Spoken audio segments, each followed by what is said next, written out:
Chef Jeff Mahin was just 28 when he was named to both Forbes and Zagat's 30 Under 30 list. He has worked at NOBU here in New York, as well as a lab assistant at Heston Blumenthal's The Fat Duck in England. He's now executive chef partner of Stella Barra in California, as well as Summer House Santa Monica and Do Right Donuts in Chicago. We are so pleased to welcome Jeff Mahin to this snowy edition of The Dish. and we should mention that you flew in early just so you could be here to avoid the disaster yesterday. I'm glad I did, too. Yeah, I think we were all glad you did. And you brought two special things for us here. What have you got?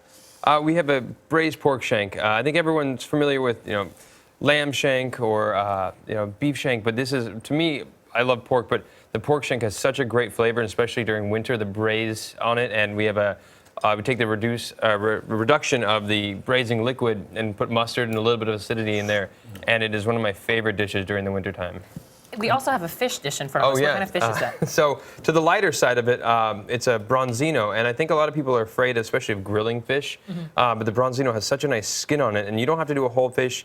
We just did the fillets today, and it's such a thin fish, and it's so delicate that you can grill it for about 3 minutes on one side and 1 minute on the other side, and it's always ready to go. If they're afraid of grilling that, they may be more afraid of grilling grapes, which you've done for us. The grapes also. are just, you throw them on the grill 30 seconds, and they're fantastic. They get such a nice flavor, the sweetness with the balsamic and the smokiness with the grill, especially if you have a wood grill. I'm lucky enough to have a few.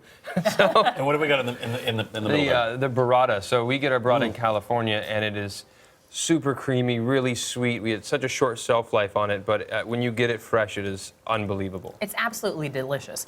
I want to ask you about sort of your background, because a lot of people say that you have an analytical approach to what you do in the kitchen. What does that mean? I'm the son of two engineers, so instead of growing up and making things, I think I grew up taking things apart. So, I would get a keyboard, and instead of playing it or doing something, I would take it apart and see how it worked, and never actually managed to put it back together. So my dad, and so I think that I take that same approach to food as I view it more of as a puzzle, and it's a lot of a mental game to me. And I got kicked out of high school when I was a kid, and so I have a whole fun thing. But I ended up at UC Berkeley after some trials and tribulations. And well, you actually studied math and science, I right? did, yeah. So, and I think the reason I was so good at math, it wasn't because I was smart. It was because I was in the restaurant business for so long, and following a recipe is sort of like following a math equation. When you do this, this, and this, it hopefully is this, and sometimes it's not. So I take the same approach to food, to where I did a lot of fine dining, and now as I progress in my career, I've gone to very simple foods. I guess as you sort of see here is that just sort of, I guess with math, is instead of getting these big equations, I really started focusing on the very simple ones that are actually more complex to me, but more interesting. So yeah, my approach is very systematic. Did you always have an interest in food, though? No.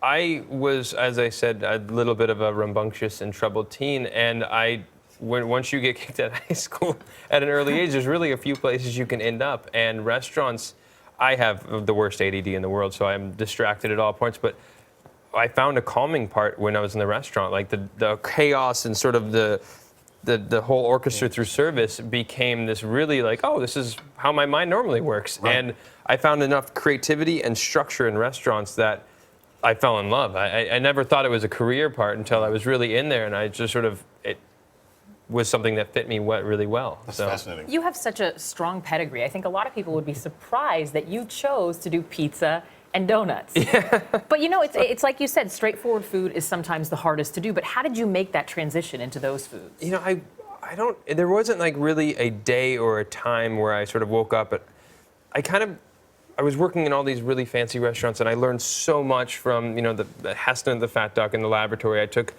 away how to look at food, and as not opposed to the cooking techniques, but more of just, Heston was able to say, okay, now what? And really kept going and going and going, and had no limitation of, okay, that's really great, but now what are we going to do to it to make it even better? And it was less gimmicky and more of actually food science. With Chris Young was there, and he wrote Modernist Cuisine, and to work around that kind of level of expertise was amazing at my age too. So I was working in these fine dining restaurants, and I loved it, and I got this technique, but it was never satiating. It was never satisfying to me, because I wanted to go talk to people and start why I worked in restaurants. And that's why that pizza was the most nostalgic food to me, and also the most approachable. And I've always said making apple pie, I think, is the hardest dish in the world because everyone has something to compare it to. Right. Everybody has an idea what it should taste like. Chef Jeff Mahin, thank you so much for joining us. We Thank want to you. get your signature on this, and as we go to break, we want to ask you if you could share this dish with anyone. Who would that person be, dead or alive? Alive. Just to make it harder. Yeah. I think I'd share it with Jim Morrison.